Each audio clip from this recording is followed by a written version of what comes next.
జ్యోతిష్య శాస్త్రం ప్రకారం ఈ బ్లడ్ మూన్ ఆపదలకు కారణమవుతోందా? ఇటువంటి ఉపద్రవాలకు కారణమవుతోందా? ఈ రక్తచంద్రుడు ఏం చేయబోతున్నాడు? నిజంగా గ్రహణం అంత ఇంపాక్ట్ చూపిస్తుందా? విజ్ఞానవేత్తలు అయితే మాత్రం కొట్టిపారేస్తున్నారు, అదొక ఖగోళ అద్భుతం అంటున్నారు. కానీ యుగాంతానికి దారి తీయబోతున్నాయా ఈ ప్రస్తుత పరిణామాలు? దీనికి సంబంధించే చర్చ జోరందుకుంటోంది. జ్యోతిష్య శాస్త్ర నిపుణులు ఏమంటున్నారు? జ్యోతిష్య శాస్త్రం ఏం చెబుతోంది? సంపూర్ణ చంద్రగ్రహణానికి ఈ బ్లడ్ మూన్ చంద్రగ్రహణానికి ఆ వ్యత్యాసం ఏంటి? అసలు ఏమైనా తేడా ఉందా? ఇటు ఆస్ట్రాలజర్స్, జ్యోతిష్య శాస్త్ర నిపుణులు ఏం చెప్తున్నారు డీటెయిల్గా మాట్లాడుకునే ప్రయత్నం చేద్దాం. ఇదే అంశానికి సంబంధించి మనతో పాటు లైవ్లో జాయిన్ అవుతున్నారు జ్యోతిష్య శాస్త్ర నిపుణులు, ఎంఏ ఆస్ట్రాలజీ గోల్డ్ మెడలిస్ట్, లలిత ఉపాసకురాలు శ్రీలక్ష్మి గారు. శ్రీలక్ష్మి గారు నమస్తే అండి. నమస్తే అండి. శ్రీలక్ష్మి గారు, ప్రపంచవ్యాప్తంగా ఈ అంశానికి సంబంధించి మాట్లాడుకుంటూ ఉన్నారు, బ్లడ్ మూన్ అంటూ కూడా. అఫ్కోర్స్ చాలా మందికి ఇప్పటికే తెలిసి ఉంటుంది. కానీ సంపూర్ణ చంద్రగ్రహణానికి అలాగే బ్లడ్ మూన్కి డిఫరెన్స్ గురించి మాట్లాడుకున్న క్రమంలో ఏంటి ఇంపాక్ట్ చూపించబోతుందా? ఎందుకంటే జరుగుతున్న పరిణామాలు చూస్తూ ఉంటే ఎక్కడ చూసినటువంటి సిచ్యువేషన్స్ పాయింట్ టు పాయింట్ మాట్లాడుకునే ప్రయత్నం చేద్దాం. ముందుగా ప్రకృతి విపత్తులు గురించి కూడా మాట్లాడుకునే ప్రయత్నం చేద్దాం. బట్ దానికన్నా ముందు ఈ గ్రహణం ఇంపాక్ట్ ఏ రాశుల మీద ఉండబోతుంది, ఏ నక్షత్రాల మీద ఉండబోతుందండి? ఇప్పుడు సహజంగా గ్రహణాలు అనేవి మనకి ప్రతి సంవత్సరం ఉంటాయి. అవును. అవి కూడా మనకి రాహుగ్రస్తంగా గాని కేతుగ్రస్తంగా గాని ఏర్పడతాయి. అవే మనం చంద్రగ్రహణం, సూర్యగ్రహణం, ఇవి మనం అందరికీ తెలిసిందే గ్రహణాలు. అయితే గ్రహణం యొక్క ప్రభావము దేశం మీద, ఆ దేశంలో ఉన్న ప్రజల మీద కూడా ప్రభావం అనేది ఖచ్చితంగా ఉంటుంది, ఉండకుండా ఉండదు. అంటే కొంతమంది దీన్ని కొట్టిపాడేస్తారు, ఇది కాస్త ఇందాక మీరు చెప్పినట్టుగా ఇవేవో ఖగోళంలో జరిగే మార్పులు ఇవి అవి అని చెప్పి. కానీ ఈ పర్టికులర్ గా ఈ గ్రహణాలు అనేవి పాక్షికంగాను సంపూర్ణంగాను ఏర్పడతాయి.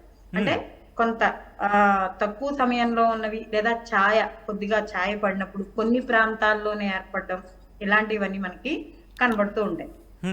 అయితే ఇక్కడ మనకి ఈ సంవత్సరం మనకి రేపు 7వ తారీఖు రాబోయే రాహుగ్రస్త సంపూర్ణ చంద్రగ్రహణం, ఇది మనకి కుంభరాశిలో ఏర్పడబోతోంది. ఈ కుంభరాశిలో మనకి పూర్వభాద్ర నక్షత్రం మీద ఈ గ్రహణం ఏర్పడుతోంది. సహజంగా మనకి ఈ ఖగోళ శాస్త్రంలో మనకి ఖగోళంలో జరిగే మార్పులు అవి ఎలా ఉంటాయో దాని జ్యోతిషం మనకి అనుసంధానమై ఉంటుంది.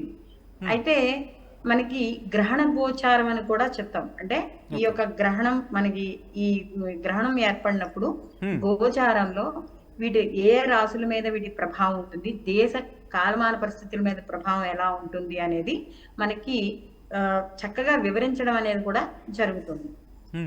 అయితే మనకి ఇక్కడ కుంభరాశిలో మీరు అన్నట్టుగా పూర్వభద్ర నక్షత్రం మీద ఈ గ్రహణం ఏర్పడుతోంది కాబట్టి మనకి ఈ గ్రహణ గోచార ప్రకారం ఏ రాశి నుంచి అయితే ఈ గ్రహణం ఏర్పడిందో అక్కడి నుంచి 1, 4, 8, 12 స్థానాలు, అంటే వాళ్ళ రాశుల నుంచి గాని 1, 4, 8, 12 అయితే ఖచ్చితంగా ఆ రాశి వాళ్ళకి అధమ ఫలితాలు ఉంటాయి అని చెప్పి మనకి శాస్త్రం చెప్తోంది.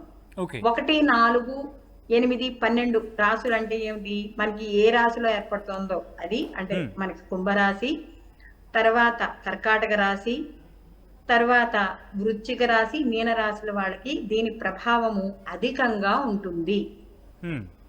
తర్వాత మనకి మధ్యమ ఫలితాలు గాని చూసుకుంటే మిథున, సింహ, తుల, మకర రాశుల వాళ్ళకి మధ్యమ ఫలితాలు ఉంటాయి.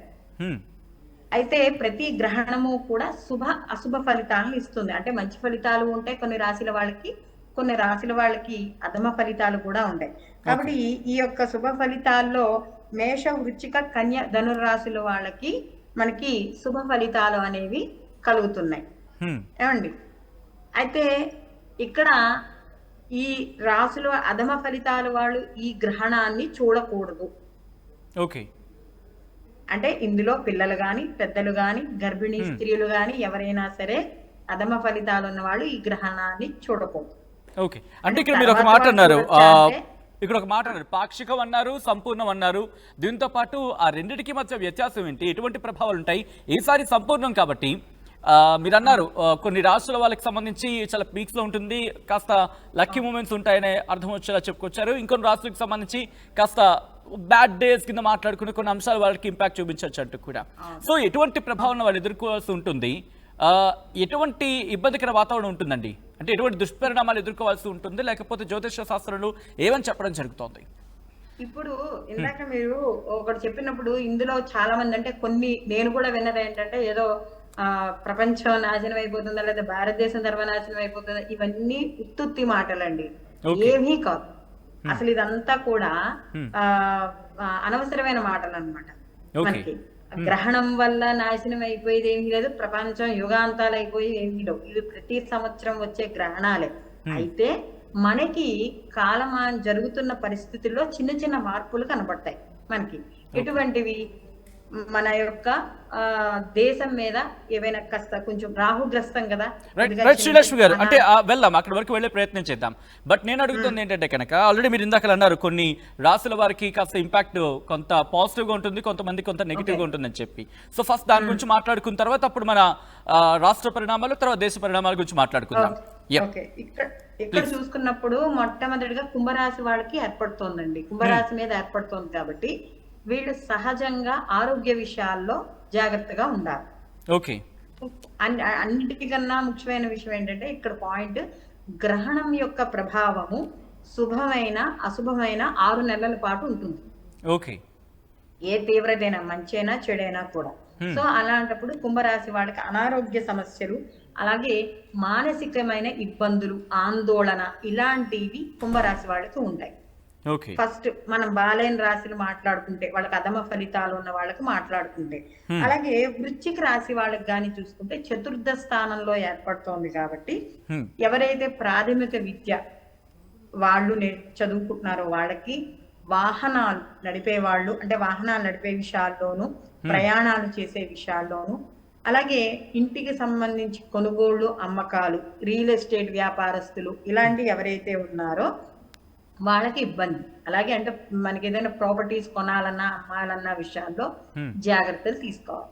అలాగే తల్లి ఆరోగ్య విషయాల్లో కూడా ఈ యొక్క వృశ్చిక రాశి వాళ్ళు జాగ్రత్త అనేది తీసుకోవాలి. తర్వాత కర్కాటక రాశికి వచ్చేటప్పటికి వీళ్ళకి అష్టమ స్థానంలో ఏర్పడుతోంది. కాబట్టి ఈ అష్టమ స్థానంలో ఏర్పడుతోంది కాబట్టి ఈ రాశి వాళ్ళు కూడా గ్రహణం చూడరాదు. అలాగే వీళ్ళకు కూడా కొన్ని అనారోగ్య సమస్యలు, అంటే ఏదో తీవ్రత అధికంగా ఉంటుంది అనే కదా, ఆల్రెడీ కొంత అనారోగ్యంతో ఉన్న వాళ్ళు అన్నారు అనుకోండి, వాళ్ళు కొంచెం ఎక్కువ ఇబ్బంది పడడం అనేది ఉంటుంది. కాస్త సమయానికి నిద్ర, తిండి, అంటే ఒక టైం పంచువాలిటీ అనేది పెట్టుకుంటే గానీ వీళ్ళకి కొన్ని సమస్యల నుండి బయటపడడం అనేది జరుగుతుంది. అలాగే ఎదరవాళ్ళతో మాట్లాడేటప్పుడు కొంచెం జాగ్రత్త వహించాలి, లేకపోతే అపనిందలు, అక్కర్లేని మాటలు, ఇలాంటివి పడే అవకాశం అనేది కర్కాటక రాశి వాళ్ళకి ఈ గ్రహణం వల్ల ఏర్పడుతుంది. తరువాత మీనరాశి. మీనరాశి వాళ్ళకి ఈ గ్రహణం వ్యయస్థానంలో ఏర్పడుతుంది. సహజంగా వ్యయస్థానం అనేటప్పటికీ మనం ఏం చెప్తాము అంటే ఖర్చు చెప్తాం, అంటే అనవసరమైన ఖర్చులు, అధిక ఖర్చు, ప్రయాణాలలో ఇబ్బందులు లేదా చిన్న చిన్న ప్రమాదాలు. అంతేగాని ఏదో మనిషి ఏదో పోతాడు అనే ఉద్దేశం మాత్రం ఒక వెళ్ళకూడదు. అపోహ అనేది ఉండదు, తప్పు, అలా వెళ్ళకూడదు. చిన్న చిన్న ఇబ్బందులు అనేవి మాత్రం ఖచ్చితంగా ఉంటాయి. అలాగే ఎవరైనా వృత్తి, ఉద్యోగ, వ్యాపారాలు చేసేవాళ్ళు అయినా, లేదా ఎవరితోనైనా స్నేహితులతో తమ బాధలు కానీ ఏమైనా పంచుకోవాలనుకున్నప్పుడు వీళ్ళకి రహస్యమైన విషయాలు ఏవైనా ఉంటే అవి తొందరపడి ఎవరితోనూ చెప్పకూడదు. అలాంటి విషయాలు జాగ్రత్తగా ఉంటే మీనరాశి వాళ్ళకి ఈ 6 మాసాలు సరిపోతుంది. అయితే ఈ 4 రాశి వాళ్ళు కూడా ఈ గ్రహణం అయిన మొన్నాడు మనకి వీళ్ళు దీనికి సంబంధించిన దానాలు అనేవి ఖచ్చితంగా చేసుకోవాలి.